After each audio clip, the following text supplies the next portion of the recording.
Não foi uma ligação. Foi uma mensagem. 3 linhas secas, sem ponto final, sem pergunta, sem vontade. Jantar aqui sábado. Vem se quiser. Só não vá fazer cena, tá, pai? Eu li e reli aquelas palavras como quem olha para um papel amassado no chão tentando entender se era lixo ou recado. Senti o peso do silêncio entre as linhas. Meu filho não me ligava há semanas. E quando o fazia, era para lembrar que havia alguma data social que eu poderia preencher, se me comportasse. Como se a minha presença fosse um favor a eles. Um peso temporário. Uma peça de figurino desconfortável que só se veste porque a ocasião exige. Respondi com um "estarei lá". Simples assim.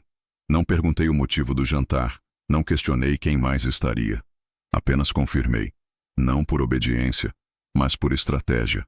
Há um momento na vida de um homem em que ele aprende a ouvir mais do que responde, a ler mais do que está escrito, e a arquivar cada palavra como um documento futuro. Eu fui arquivando tudo. Há anos. No sábado, coloquei meu terno escuro. Aquele que minha falecida esposa dizia que me deixava com ar de ministro. Passei a mão na lapela com certo respeito, ajustei a gravata com um cuidado que ninguém mais vê e saí de casa com um embrulho discreto. Uma garrafa de vinho que guardava há mais de 10 anos. Meu filho sempre gostou de vinho chileno encorpado. Comprei aquela garrafa no ano em que ele se formou. Guardei para um momento importante. E por alguma razão, senti que seria útil naquela noite. Não por celebração, mas como quem leva um objeto simbólico para uma cerimônia que ainda não tem nome. A casa deles era moderna, ampla, fria como consultório. Fachada de vidro, jardim simétrico, 3 carros na garagem. E nenhum sinal de acolhimento. Toquei a campainha. Quem abriu não foi meu filho, foi ela, a esposa dele. De vestido bege, salto alto, expressão de quem já estava atrasada para alguma coisa mais importante. Olhou para mim, depois para o vinho. Você trouxe bebida? Que fofo. Só cuidado para não quebrar nada, viu? Sorriu e virou as costas antes mesmo de me convidar a entrar. Atravessei a porta sozinho, como quem entra num teatro onde ninguém pediu sua presença. Meu filho veio me cumprimentar com um abraço mecânico, uma palma nas costas que parecia parte de um protocolo social aprendido em curso de etiqueta. Pai, que bom que veio. Eu só disse, boa noite. Ele não percebeu a diferença. A casa estava cheia de gente que eu mal conhecia. Casais jovens, roupas caras, risadas que pareciam sempre 2 segundos atrasadas em relação às piadas. Sentei no sofá e fiquei em silêncio, observando. Me aproximei da cozinha para ajudar com algo, mas fui gentilmente afastado com um gesto da nora. Relaxa, pai. Aproveita. Só não vá bagunçar a dinâmica, ok? Às 7h40, a mesa foi posta. Uma mesa imensa, de madeira escura, com pratos de porcelana alinhados com precisão quase cirúrgica. Um dos convidados perguntou, onde senta o patriarca? E a resposta veio com um riso abafado, mas audível. Ah, os empregados costumam comer na cozinha. Todos riram. Todos, menos eu. Meu filho não disse nada. Apenas tomou um gole do vinho que eu mesmo levara. Eu não reagi. Nem levantei, nem respondi. Apenas sorri com a boca fechada e segui em direção à cozinha. E lá sentei. Com os funcionários, com o silêncio, com a lembrança de cada palavra. Comi devagar, como se saboreasse não apenas a comida, mas a confirmação de algo que eu já sabia há muito tempo. Naquela casa, eu era só mais um objeto deslocado, um item decorativo fora de contexto, um retrato velho no fundo de uma estante onde ninguém mais olha. Eles pensaram que meu silêncio era fraqueza. Pensaram que minha ausência de reação era submissão. Pensaram errado. Às vezes, o silêncio é só a mão que segura o botão certo, esperando a hora de apertar. E naquela noite, enquanto todos riam na sala, eu olhava para a tela do meu celular. O número já estava ali. Bastava apenas deslizar o dedo. Mas não ainda. Primeiro, eu deixaria eles terminarem a sobremesa. Primeiro, eu deixaria eles acreditarem que venceram. Porque a verdadeira resposta vem quando ninguém mais está prestando atenção. E quando chega, já é tarde demais. O cheiro do assado ainda pairava no ar quando me levantei da cadeira da cozinha. Nenhum dos convidados notou que eu estava lá. Nenhum deles viu que eu comi sozinho, num prato de louça simples, sem guardanapo de tecido, sem talher alinhado sobre susplat, sem uma palavra dirigida a mim além do riso abafado da nora. O lugar que me reservaram era claro, longe, discreto, conveniente. Como se eu fosse um parente de segunda linhagem que só comparece para não dar escândalo e a quem ninguém deve satisfações. Voltei para o corredor em silêncio. Na sala, risadas. O som de taças brindando. As vozes se sobrepunham umas às outras como se todos tentassem provar que estavam no centro da conversa. Meu filho estava entre eles, rindo de algo que o homem ao lado dizia sobre viagens a Bordeaux. Ele levantou a taça, olhou na minha direção por meio segundo, e depois desviou os olhos como se eu fosse apenas mais um funcionário da casa. Do lado esquerdo da escada, havia um aparador de madeira com um vaso de vidro e um espaço livre para casacos. O meu paletó, que vestia apenas por respeito, não tinha sido pendurado. Continuei vestindo-o o tempo todo. Ninguém me ofereceu para guardá-lo, como se o tecido me denunciasse como alguém que nunca foi da casa. E talvez ali estivesse o símbolo mais puro da diferença. Todos estavam leves, à vontade, com mangas dobradas e copos na mão. Eu era o único que ainda carregava sobre os ombros algo que não cabia mais naquele ambiente. Minha nora apareceu com um sorriso falso e um prato na mão. Pai, está tudo certo? Pode se servir de mais, viu? Tem bastante comida. Balancei a cabeça com um sim breve. Ela nem esperou resposta. Voltou para o grupo rindo alto de novo, como se tivesse cumprido algum tipo de protocolo de educação básica e estivesse livre da obrigação. Fiquei ali por um tempo, observando, ouvindo o som das taças e os assuntos vazios que pareciam importantes demais para pessoas que não sabiam nada sobre escutar. Foi quando ouvi meu nome. Um dos convidados perguntou num tom aparentemente curioso. E seu pai trabalha com o quê, hein? Meu filho hesitou por um segundo. Foi um silêncio de meio segundo apenas. Mas foi o suficiente para eu notar. Ah, ele já se aposentou. Trabalhou a vida inteira com empresas. Fez umas coisas com construção. Nada demais. E então riu, como quem muda de assunto. Nada demais. Nada demais foram as palavras que ele usou para descrever 52 anos de trabalho que sustentaram a casa onde ele foi criado. Nada demais foi o que ele disse sobre o homem que bancou a faculdade particular dele, os 2 intercâmbios, o primeiro carro, a festa de casamento. A risada dele me atravessou como um espinho silencioso. Não foi o que ele disse. Foi o que ele escolheu não dizer. Eu me sentei numa poltrona do canto, onde ninguém olhava. A sala era ampla, decorada com quadros modernos e almofadas com estampas importadas. Mas ali não havia calor. Era como um cenário de revista, perfeito para fotos e absolutamente vazio por dentro. Um dos convidados deixou escapar uma frase que ainda ecoa até agora. Essa casa é a cara de vocês. Chique, elegante, seletiva. E todos riram como se a última palavra tivesse algum peso especial. Seletiva. Essa foi a senha. Eu compreendi o papel que me deram. Eu era o avô que poderia estar presente desde que ficasse fora da foto principal. Desde que não falasse muito alto. Desde que não lembrasse ninguém do que veio antes. Desde que não ocupasse espaço. Na hora de servir a sobremesa, mais uma cena simbólica. As taças de cristal foram trazidas para a sala de jantar, cada uma com sua colher de prata e morangos arranjados como se estivessem em catálogo. Quando entrei no ambiente, minha nora falou alto, com um sorriso que parecia brincadeira, mas era veneno. Gente, cuidado! Vamos servir o pessoal da cozinha antes, senão o pai do João vai ficar sem. E riu. Todos riram. Mais uma vez. João, meu filho, não disse nada. Fingiu não ouvir. Ou talvez tenha ouvido, mas preferiu deixar passar. Talvez para ele tudo aquilo fosse mesmo normal. Um pai, sentado sozinho no canto.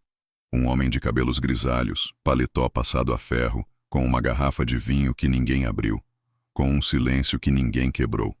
Era mais conveniente me deixar ali do que se posicionar. E isso, para mim, disse mais sobre ele do que qualquer palavra. Foi nesse momento que peguei o celular do bolso. Não fiz alarde. Apenas deslizei a tela com o polegar. O número já estava ali, fixado no topo da lista.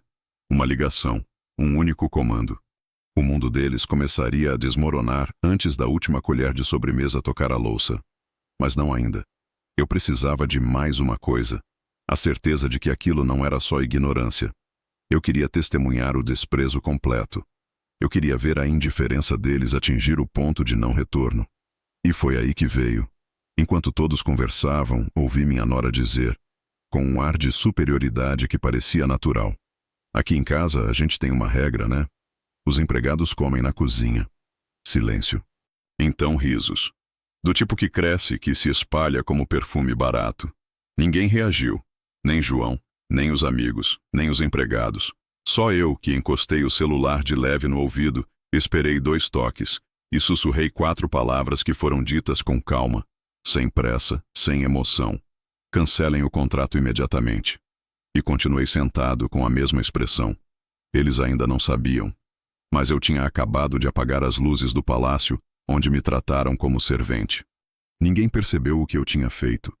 E talvez esse tenha sido o momento mais revelador de todos.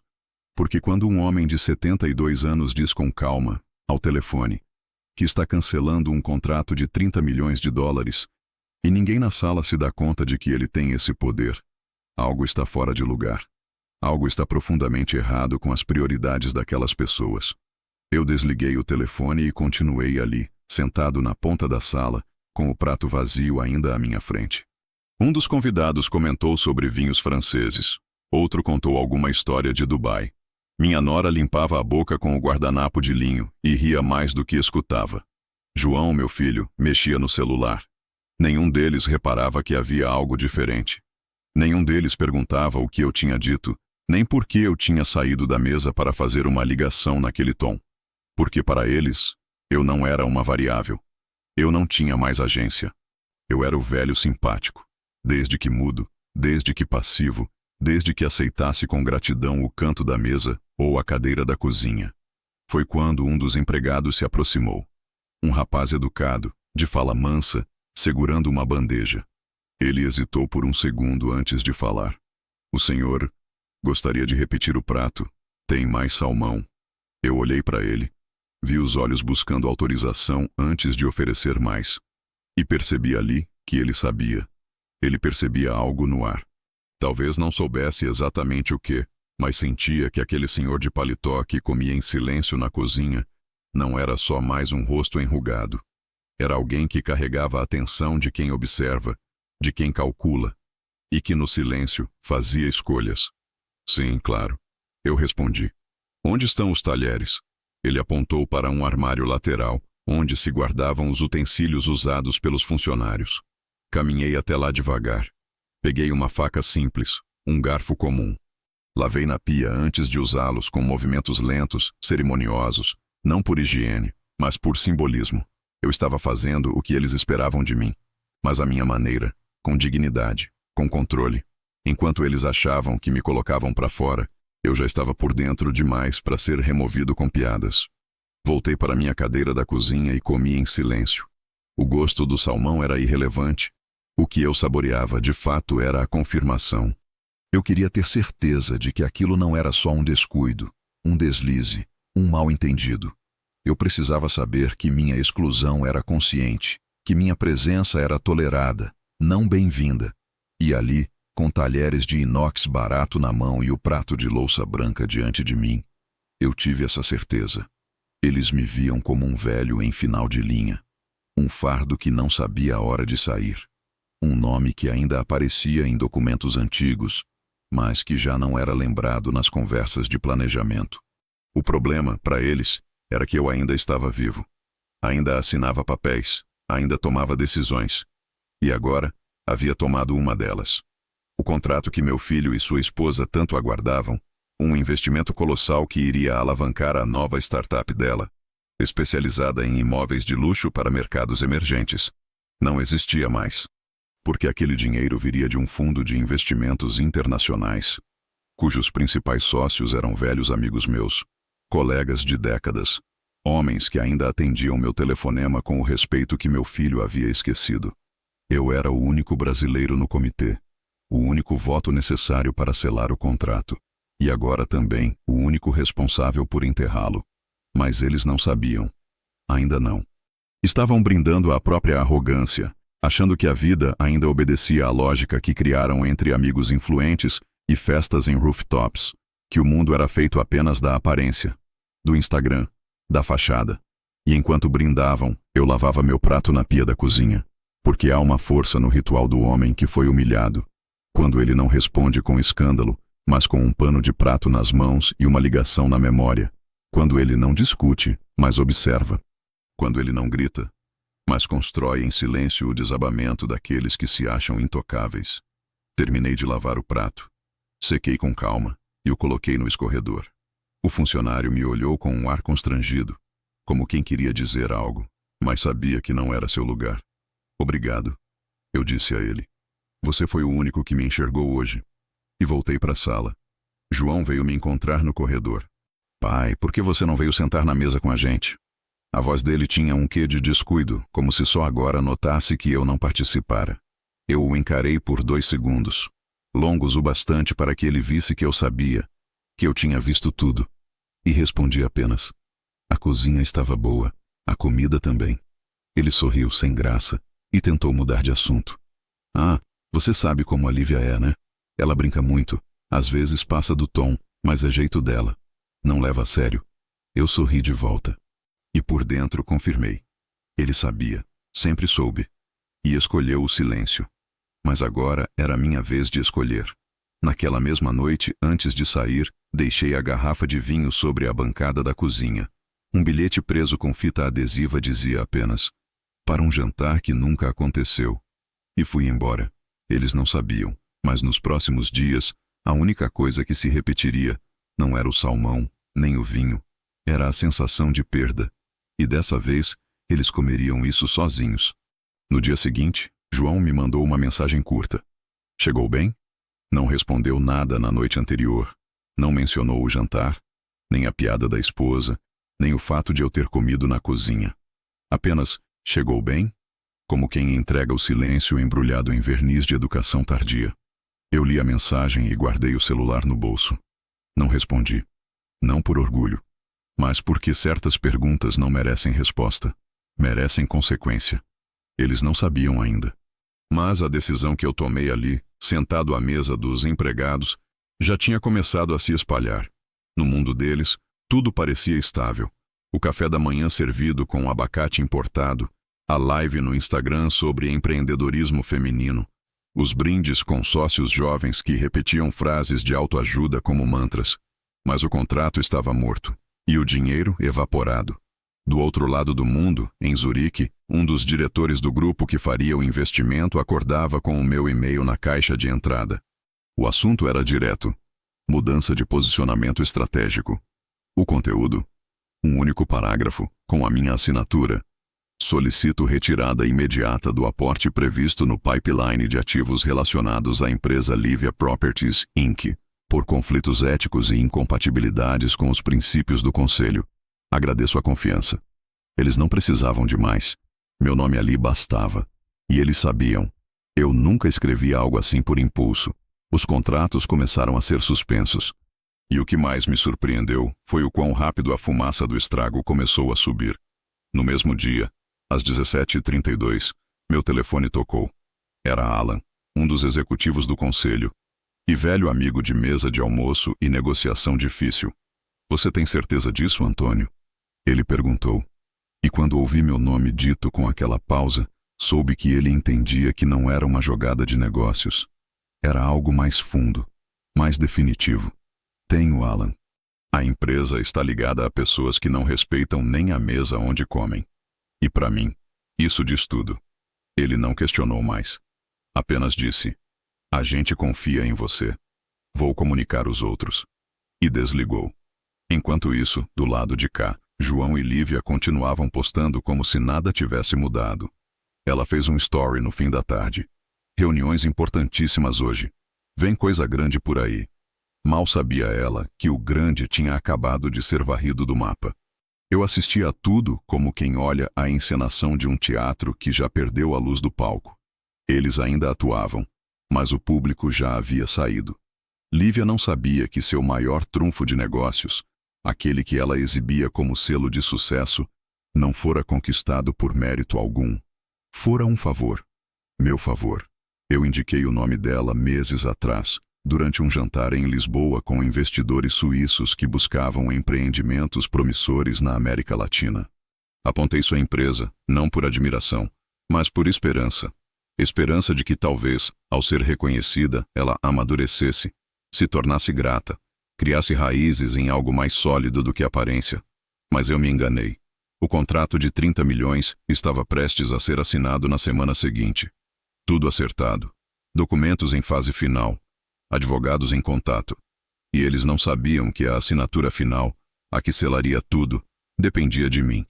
João nunca perguntou. Nunca quis saber. Achava que aquilo acontecia por si só. Achava que as coisas vinham naturalmente para pessoas como ele.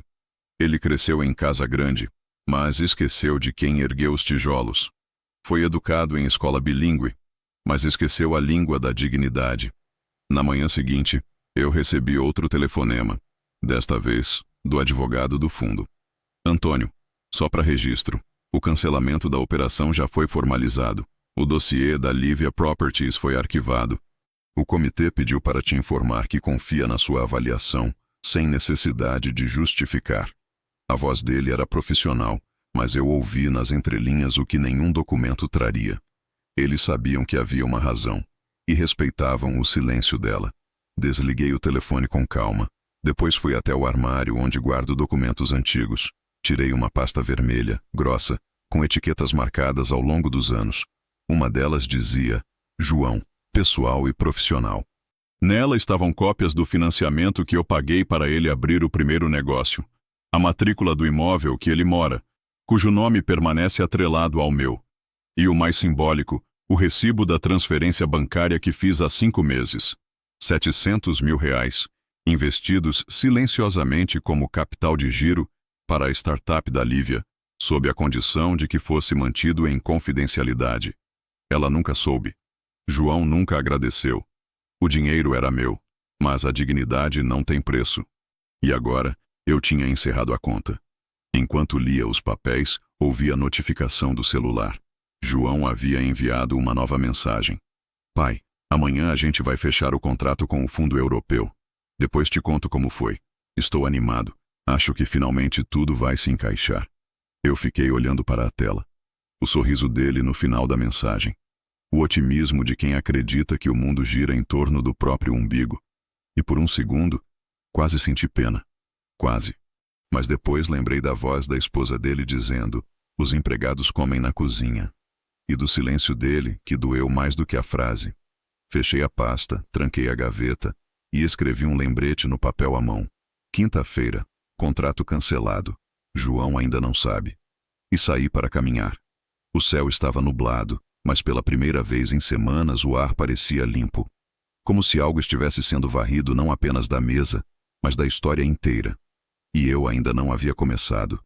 Na quarta-feira, um dia antes da data em que João acreditava que assinaria o contrato que mudaria sua vida, eu fui almoçar com o velho Ernest Keller, suíço, membro vitalício do comitê e uma das pessoas mais leais com quem já trabalhei.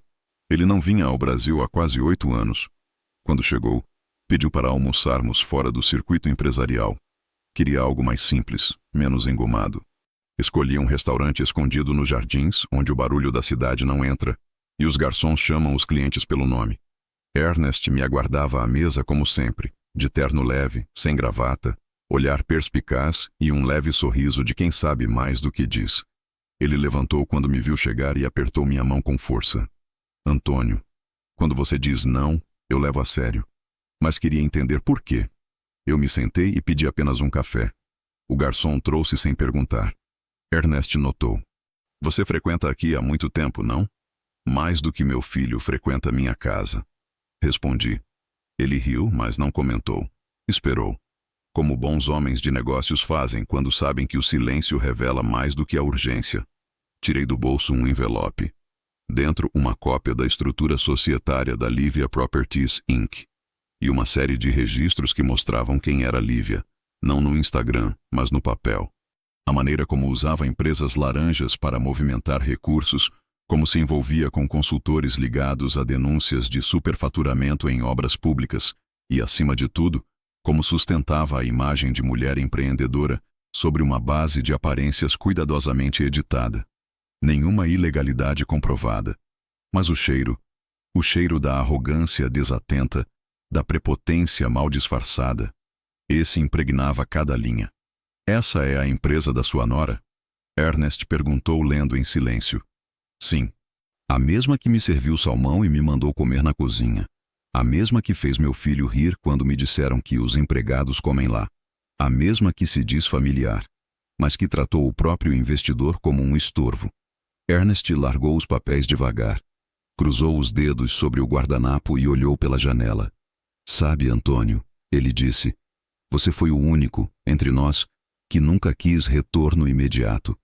Sempre pensou em legado, em estabilidade. E agora eu entendo por que pediu o cancelamento. Porque o nome que assina o cheque precisa ser respeitado. Não bajulado. Não elogiado. Respeitado. Ernest assentiu. Fizemos certo então? Fizemos o necessário. O almoço foi breve. Quando ele se levantou, deixou um envelope com o carimbo do grupo na mesa. Está aqui a cópia formal do arquivamento do contrato, assinada por todos. Eu peguei com calma, guardei no paletó, e ele concluiu. Você não salvou o dinheiro do fundo. Salvou sua memória de ser usada como tapete. No caminho de volta, recebi uma ligação inesperada. Era do Rodrigo, um dos advogados da mesa de negociação do contrato. A voz dele estava confusa, quase nervosa. Seu Antônio, o senhor tem um minuto? Tenho. Estamos com uma situação aqui. A Livia Properties está em pânico. A equipe deles tentou confirmar o horário da assinatura e descobriu que não consta mais na agenda do comitê. Tentaram ligar direto para Genebra, mas não tiveram resposta. A senhora Lívia está dizendo que deve ter havido algum erro de sistema. Não houve erro, Rodrigo. Houve o que então? Consequência. Ele ficou em silêncio por alguns segundos. Se o senhor quiser, posso marcar uma conversa entre vocês. Talvez tenha havido um mal-entendido. A empresa dela já começou a se comprometer com a entrada do fundo. Inclusive anunciaram isso a alguns parceiros. Rodrigo, interrompi. Meu silêncio já é a resposta. E se ela anunciou antes de assinar, o erro foi só dela. Desliguei. Mais tarde à noite, João me ligou. Eu vi o nome dele na tela e deixei tocar. 2 vezes. Depois, uma mensagem. Pai, tá tudo certo com o contrato? A Lívia disse que teve uma mudança no cronograma. Você sabe de alguma coisa? Eu olhei para a tela. Respirei fundo. E pensei em tudo que construí sozinho. No quanto me calei em jantares, em festas, em reuniões. Em todas as vezes que fui visto como aquele que já deu o que tinha que dar. E então escrevi uma resposta curta. Amanhã vocês terão sua resposta. E não será em forma de contrato. Enviei, silenciei o celular. E dormi como há muito tempo não dormia. Na manhã seguinte, às 9 horas, a reunião do conselho começou. E pela primeira vez em anos, João não estava lá. Lívia, muito menos. Mas seus nomes ainda estavam na pauta. Ou pelo menos na primeira versão dela. A nova versão, enviada aos membros minutos antes da reunião, já não trazia mais a Livia Properties em nenhuma linha. No lugar do nome da empresa, uma única observação. Item removido por recomendação de membro honorário. Motivo: desalinhamento ético. Ficou decidido que o fundo buscaria outra empresa, em outro país, em outro setor. E foi aí que percebi. Minha vingança não era apenas contra a humilhação pessoal. Era contra a lógica de um mundo que acha que pode manipular tudo. Até a memória de quem construiu tudo em silêncio. Eles tinham me mandado para a cozinha. Mas agora estavam sem teto. A noite do jantar parecia uma repetição da anterior. Mesma casa, mesmo cheiro de especiarias caras e decoração impecável, como se alguém tivesse passado a tarde organizando o cenário de um teatro social. Fui convidado novamente por mensagem. Outra frase seca, sem interrogação. Hoje, às 20 horas. Venha se quiser. O tipo de frase que não carrega acolhimento, só formalidade. Como quem chama um elevador. Está disponível, não significa que é bem-vindo. Mas eu fui. Sabia que o silêncio da semana havia feito efeito. João não ligou. Lívia tampouco. Nenhum pedido de desculpas, nenhuma tentativa de conversa. Mas o convite reapareceu. E isso, no mundo deles, era uma tentativa de contornar sem reconhecer. Eles não queriam entender o que aconteceu. Queriam apagar o que aconteceu e seguir como se o mundo ainda estivesse no lugar que projetaram. Bati a porta exatamente às 8. Quem atendeu mais uma vez foi Lívia, vestido ainda mais sofisticado do que da última vez. Maquiagem impecável, voz aguda e animada demais para ser sincera. Que bom que veio. Estamos todos lá fora, no jardim. Hoje é um jantar mais informal, sabe? Todo mundo espalhado, conversando, nada engessado. Sorri com um canto da boca. Entendi. Descontraído, mas seletivo como sempre. Ela riu, como se não tivesse escutado.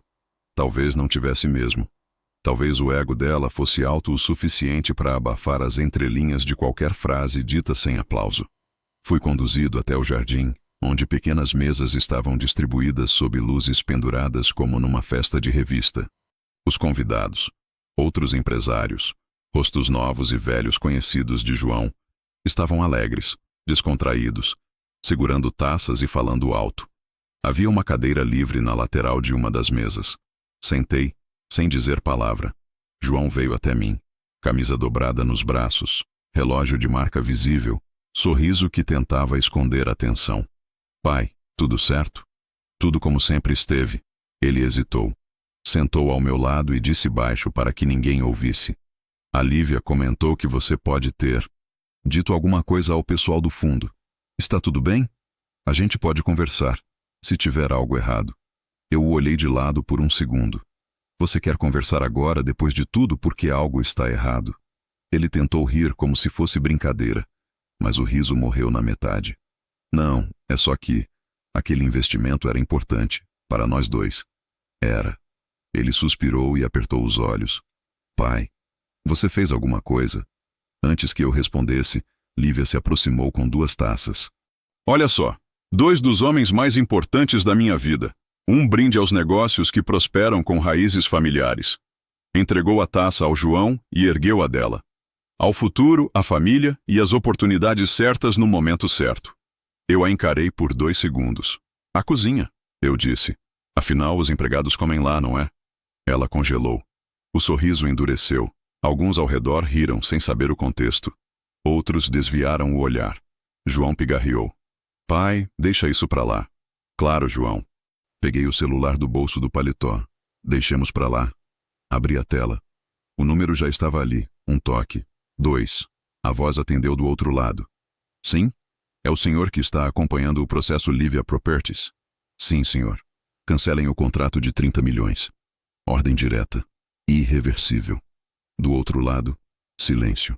Depois, um entendido. E a linha caiu. Guardei o celular de volta no bolso, peguei a taça, bebi um gole devagar e olhei para João. O rosto dele empalideceu como se o sangue tivesse parado. Lívia me olhava sem piscar. O que foi isso, pai? Foi um brinde. Ao fim da arrogância. João segurou minha mão. Pai, você não pode. Isso é loucura. Isso nos afeta. Vocês me afetaram, João. Mas nunca perceberam. Agora é só um equilíbrio. Lívia balançava a cabeça. Você não faria isso. É nosso futuro. Você disse que acreditava no projeto. Eu acreditava, respondi. Até perceber que ele não se sustentava em visão, mas em vaidade. Até perceber que a empresa não era dirigida por uma mulher forte, mas por uma esposa que humilha o sogro e espera que ele a salve em silêncio. Ela tentou dizer algo, mas João a interrompeu. Pai, por favor, a gente precisa conversar. Com calma. Tem muita coisa em jogo. Você pode nos ouvir? Ouvir? Eu ouvi, João. Ouvi tudo. A frase no jantar. O silêncio. A ausência de defesa. A omissão. Eu ouvi o suficiente para saber que vocês me viam como uma peça descartável. Uma peça útil. Desde que calada. O jardim agora estava em silêncio. Alguns convidados perceberam que algo estava errado. Outros fingiam normalidade, mas olhavam de lado. Eu me levantei. A boa notícia, eu disse olhando ao redor, é que o contrato era só dinheiro. O que vocês perderam esta noite é outra coisa. Chama-se respeito. E esse não se recompra. Deixei a taça sobre a mesa, ajeitei o paletó nos ombros e saí. Atravessei a casa devagar. Quando a porta se fechou atrás de mim, senti o ar frio da noite bater no rosto como um banho de lucidez. Pela primeira vez em anos, eu não me sentia menor do que ninguém. Não por causa do dinheiro, mas porque naquela noite, finalmente entendi que meu valor não estava em ser aceito naquela mesa. Estava em ter levantado dela no momento certo. Eles ainda não tinham ideia da dimensão do que haviam perdido. Mas em breve, não haveria jardim, vinho ou decoração que escondesse o vazio deixado pela ausência de um único homem que, silenciosamente, apertou o botão certo. O impacto real não veio na noite do jantar. Ele começou a se manifestar nas pequenas rachaduras do dia seguinte. Rachaduras que, até então, estavam disfarçadas sob camadas de verniz, luzes decorativas e taças erguidas para selfies sorridentes. Mas agora, nada sustentava a ilusão. O verniz começou a descascar, e o que havia por baixo não era nobreza, mas medo. A primeira mensagem de João chegou às 7h12 da manhã. Pai, a equipe do fundo não responde. A Lívia ligou para o Rodrigo. Ele disse que o contrato foi retirado. Você sabe de algo? Eu li a mensagem ainda na poltrona da varanda, tomando meu café preto sem açúcar. Não respondi. Às 7h45, outra. Pai, isso tem a ver com aquela ligação de ontem. Por favor, me diz que não foi o que eu estou pensando. Às 8h03, uma ligação perdida. Às 8h09, outra. Às 8h21, o tom começou a mudar. Pai, me atende. Isso é grave. Você não pode fazer isso com a gente. E às 8h37, a primeira tentativa de culpa. Isso não é justo. A Lívia trabalhou duro por esse contrato. Você não pode colocar tudo a perder por causa de uma brincadeira. Brincadeira. Foi a palavra que me tirou da imobilidade. Brincadeira. Eles ainda chamavam aquilo de brincadeira. O jantar, o rebaixamento, a exclusão silenciosa, a piada sobre onde empregados devem comer. Eu me levantei, fechei o casaco com calma, guardei o celular no bolso e fui caminhar. Porque quando alguém desdenha da sua dignidade e depois implora por sua influência, o pior que você pode fazer é responder. O melhor é se manter exatamente onde está. Acima. Às 10h22, o telefone tocou de novo. Era Lívia. Atendi em silêncio. Seu Antônio. A voz estava mais aguda do que de costume, como quem tenta parecer controlada, mas escapa pelo nervosismo. Acho que houve um mal-entendido. A gente descobriu hoje que o contrato foi retirado, mas Rodrigo disse que isso pode ser revertido, se houver um reposicionamento do comitê. Silêncio. João está arrasado. Eu também. Ontem foi só uma noite informal. As coisas que eu disse eram só brincadeiras. Eu não quis te ofender. Foi um comentário fora de contexto. Você acha que eu sou um homem que se ofende fácil, dona Lívia? Ela hesitou. Não, claro que não. Mas sabe como é. Eu falo muito, às vezes passo do ponto. Você me conhece? Conheço. Respondi. Conheço o suficiente para saber que o que você diz em tom de brincadeira revela o que pensa em silêncio. Ela ficou muda por alguns segundos. E então tentou o tom emocional. A gente contou com esse contrato. Fizemos projeções. João pediu demissão de outros projetos. Eu tenho fornecedores esperando. Meu nome está envolvido em vários círculos. Isso vai prejudicar muita gente. Sim, eu disse. Inclusive você. Ela suspirou. O senhor pode nos dar outra chance?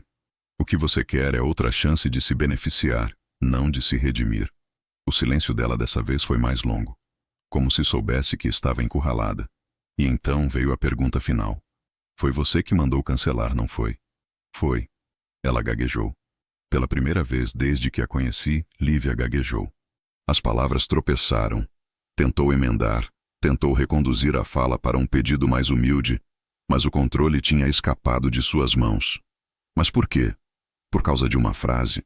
Por causa de um jantar? Isso não é razoável, não é empresarial. Não é por causa de uma frase, Lívia. É por causa de todas, inclusive as não ditas.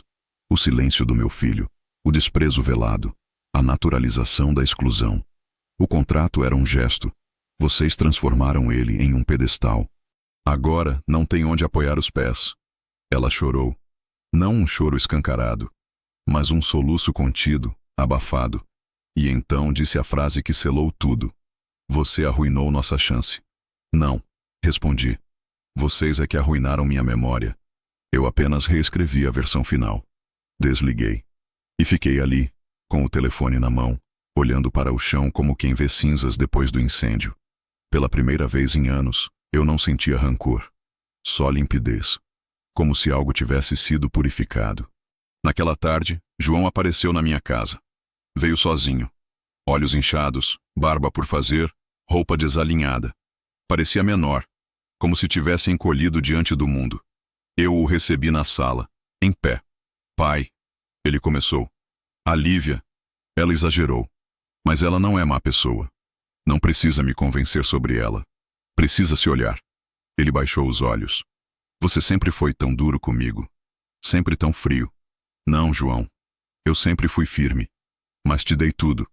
Te protegi de coisas que você nunca saberá. E quando precisei de um mínimo de coragem sua, você escolheu o riso dos outros. Ele não respondeu. Só ficou ali, olhando para os próprios sapatos. Se veio me pedir para reverter, está perdendo tempo. Não vim por isso, ele disse. Vim pedir que você não nos destrua mais. A gente já perdeu tudo. Então agora, entende o que é sentar-se à parte da mesa. Ele me olhou, e o que vi nos olhos dele não foi raiva. Foi entendimento. Foi o primeiro sinal real de que talvez houvesse algo ainda intacto ali dentro. Mas era tarde. Porque o silêncio tem preço. E o dele foi cobrado. Na manhã seguinte à visita de João, eu recebi uma ligação do escritório central do grupo de investimentos. A ligação não veio de Genebra nem de Zurique, mas de São Paulo. Era Marcelo, o representante nacional do Conselho no Brasil. E a voz dele veio firme, mas não fria. Antônio, precisamos que você compareça hoje à tarde para uma reunião extraordinária. Vai ser rápida, só para formalizar algumas alterações no pipeline. Sabia o que era. Sabia também que o que eles chamavam de pipeline era muito mais do que uma sequência de investimentos. Era o mapa de influência, os caminhos onde circulavam nomes, confiança, reputação. E eu sabia que havia um nome em especial prestes a desaparecer daquele mapa.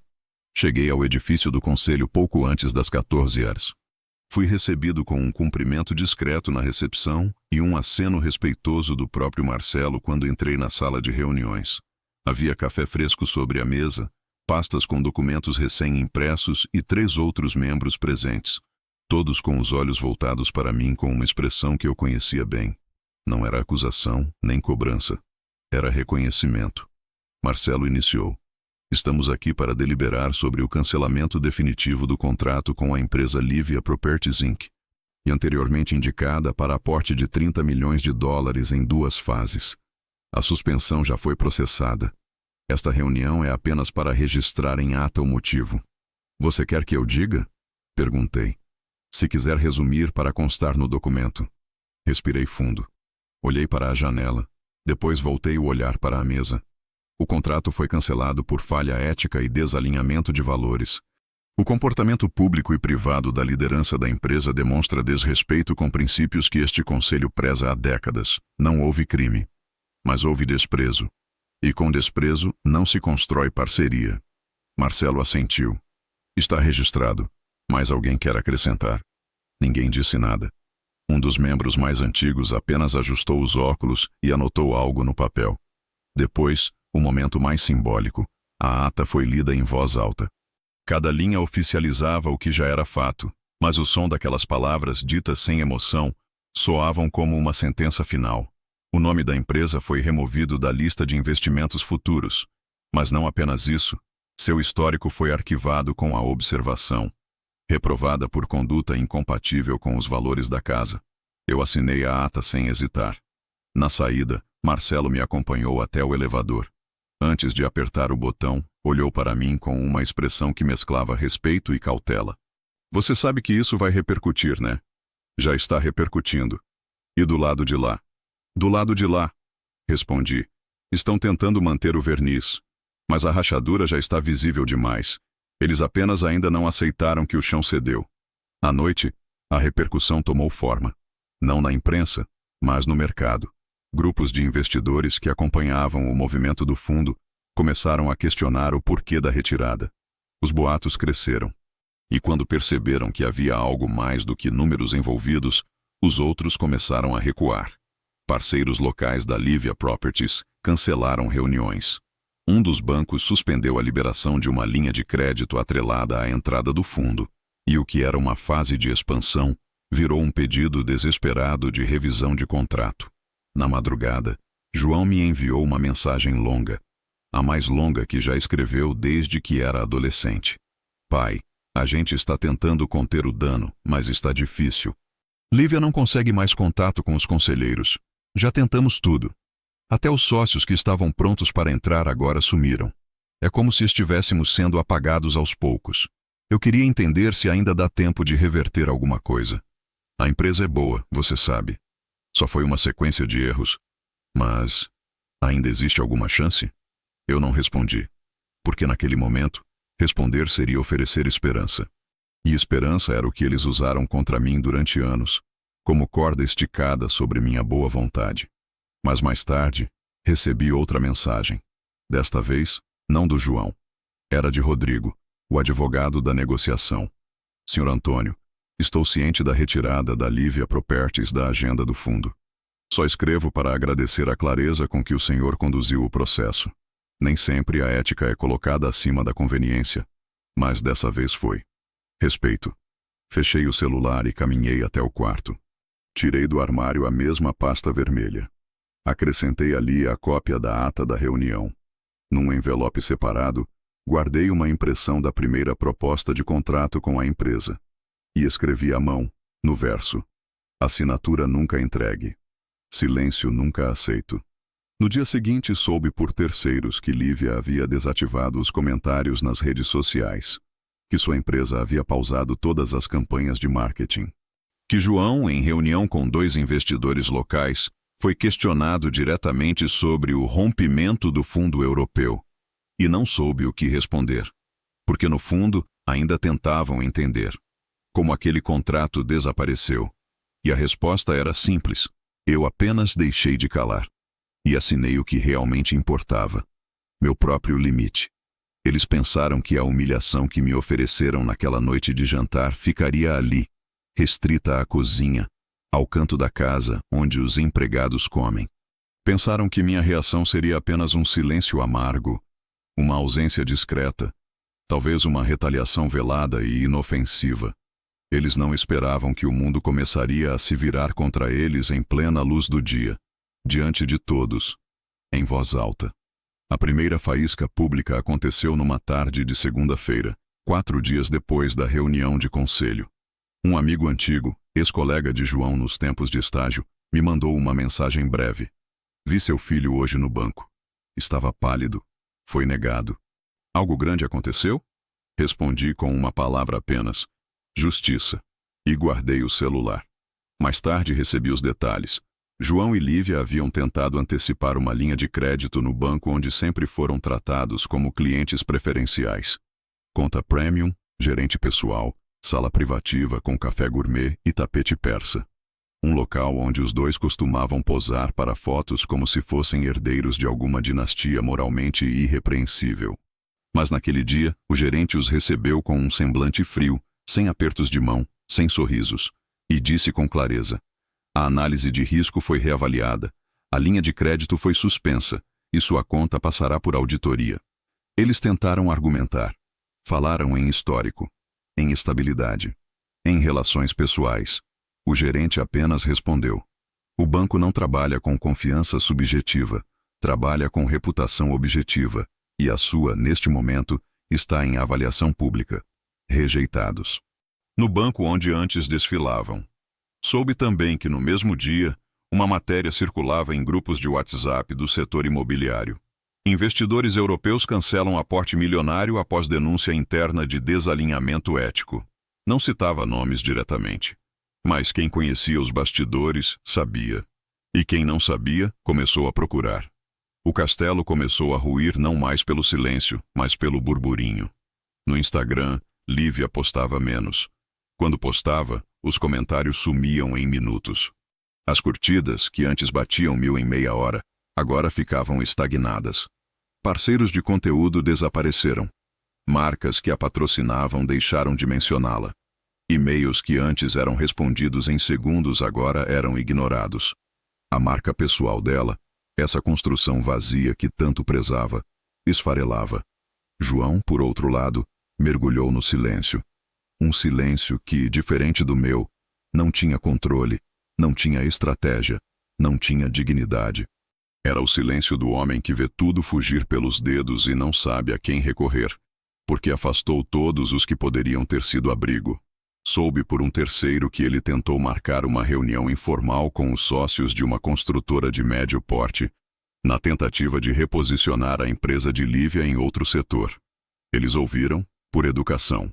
Mas antes mesmo de encerrar a reunião, um dos executivos perguntou: "Você realmente achou que dava para manter uma empresa onde se trata investidores como serviçais?" João não respondeu, porque ali não havia mais como mentir. A verdade já tinha ganhado voz própria. A gota final veio numa quarta-feira à tarde. Estavam numa cafeteria de bairro nobre, sentados juntos tentando manter as aparências. Ela usava óculos escuros, ele olhava fixamente para o celular. Um casal se aproximou, ex-parceiros de negócios, e ao perceber quem eram, desviaram o olhar e mudaram de mesa. Disfarçaram, fingiram não ter visto. Mas foi nítido. O mesmo casal que meses antes posava com eles em eventos, agora sequer os cumprimentava. Lívia não aguentou, levantou e saiu. João foi atrás. Mas antes de cruzarem a porta, alguém os reconheceu. Uma mulher de meia-idade, que trabalhava como assessora de investimentos num dos escritórios menores do centro financeiro, comentou alto para o colega na fila: "Esses são os que perderam 30 milhões por causa de arrogância?" A frase pairou no ar. Ninguém respondeu, mas todos ouviram. A reputação deles, antes construída em colunas sociais e mesas de negociações arranjadas, agora se despedaçava na boca das pessoas comuns. O poder que acreditavam ter se desfez, porque não era poder. Era apenas reflexo do nome que herdaram, o meu. E agora, esse nome voltara para mim. Naquela noite, João me mandou um áudio. O primeiro desde o jantar. "Pai, eu sei que a gente errou. Sei que demoramos para perceber. Mas está tudo desmoronando. Não consigo dormir. Lívia não sai de casa. Estamos recebendo ameaças de ação judicial por inadimplência. Eu sei que não posso pedir nada. Mas eu só queria entender se você ainda enxerga algum caminho. Eu sinto que não tenho mais para onde ir." Apaguei o áudio depois de ouvir, porque ele queria consolo. Mas eu não ofereço isso a quem nega abrigo quando pode dar. Eu apenas ofereci silêncio. Não por crueldade, mas porque o silêncio que eles me ofereceram naquela cozinha foi a fundação da ruína em que agora vivem. O convite chegou por carta, papel encorpado, envelope bege com bordas douradas, o tipo de coisa que tenta parecer nobre quando o gesto por si só não é. Endereçado à mão, sem logotipo, sem carimbo, só meu nome, com a caligrafia hesitante que eu reconheceria mesmo sem assinatura: João. Dentro, uma única folha: "Pai, vamos fazer um jantar aqui em casa no domingo. Só para a família. Gostaríamos muito que o senhor viesse. A comida será servida na mesa, por nós mesmos. E o primeiro lugar estará reservado para o senhor. Com carinho, João e Lívia." Com carinho. Com reserva. Com a mesa como cenário, novamente, mas agora, de forma diferente. Guardei o bilhete por horas na escrivaninha, sem responder, sem pensar demais. Observei a caligrafia de João, as letras um pouco inclinadas para a direita, como quem escreve com pressa, mas tenta passar serenidade. Tinha ali um tom de desespero disfarçado de afeto. Mas não era isso que me importava. O que me fez guardar a carta, em vez de rasgá-la, foi a frase: "A comida será servida por nós mesmos." Essa frase, dita por um homem que uma semana antes viu o chão sumir sob seus pés, tinha o peso de uma confissão. E talvez, só talvez, um esboço de humildade. No domingo, às 19h40, meu telefone tocou. Era João. Não atendi. Às 19h50, uma mensagem: "Estamos te esperando, pai. Hoje é diferente." Li. E continuei sentado na varanda, olhando o horizonte avermelhado sumir atrás das árvores, com a pasta vermelha no colo. Aquela onde guardei todos os documentos da queda. As provas. As transferências, os silêncios e a ausência. Às 25, outro áudio. Lívia, dessa vez: "Senhor Antônio, eu não espero que o senhor esqueça nada. E não estou pedindo isso. Só queria que soubesse que a gente aprendeu, que a gente viu o que era invisível para nós. E se um dia o senhor decidir aparecer, a cadeira vai continuar lá. Mesmo que o jantar acabe, a cadeira vai estar lá. Não chorei, nem sorri. Apenas respirei fundo e me levantei. Fui até o quarto. Troquei de camisa, coloquei um paletó cinza discreto, abotoei sem pressa, sapatos escuros, chaves no bolso e a pasta vermelha na mão. Mas não fui para a casa deles. Fui para outro lugar. Peguei um táxi e pedi ao motorista que me levasse até a sede do abrigo infantil que apoio há anos em silêncio, no centro antigo da cidade. Chegando lá, entreguei a pasta à coordenadora. Era noite de domingo, mas ela me atendeu com um sorriso que não precisava de esforço para ser gentil. Tudo isso aqui é documentação de um fundo de investimento cancelado, expliquei. E agora, quero redirecionar esses recursos. Parte para vocês. Parte para o asilo onde minha irmã vive, e o restante para um novo projeto. Educação técnica para jovens de comunidades carentes. Ela assentiu emocionada. E qual o nome do projeto, Sr. Antônio? Pensei por 2 segundos, e disse, Projeto Cozinha. Ela sorriu, confusa. Por quê? Porque é o lugar onde tentaram me colocar, e onde entendi que alguns aprendizados começam. Saí de lá mais leve. De volta para casa, encontrei na caixa de correio outro envelope, branco, simples. Um bilhete curto. Pai, sei que talvez o senhor nunca venha, mas só queria que soubesse que estou tentando ser melhor. Mesmo sem ajuda. Mesmo sozinho. João. Desta vez respondi. Peguei papel, caneta e escrevi. Você não está sozinho. Só está por enquanto onde eu estive, aprendendo a diferença entre presença e valor. Dobrei. Guardei. Não enviei. Porque algumas lições precisam ser carregadas antes de serem entregues. Naquela noite, cozinhei em casa. Para mim mesmo. Na minha mesa. No meu ritmo. Um arroz simples, carne bem passada e vinho que guardei para momentos reais. Comi devagar. Em silêncio. Não como um homem amargo, mas como alguém que, pela primeira vez, sentia paz no gosto de estar só. Sem estar esquecido. Na prateleira da sala, o lugar que antes guardava a pasta vermelha, agora exibia um porta-retrato novo. Uma foto antiga. João ainda pequeno, em cima dos meus ombros, rindo, me agarrando pelos cabelos. Um tempo em que ele não sabia o que era poder, mas sabia quem era o Porto. O jantar acabou. A cadeira ficou vazia. E foi ali que percebi. Talvez pela primeira vez eles começaram a entender que o velho da cozinha nunca foi o empregado. Foi o dono da casa.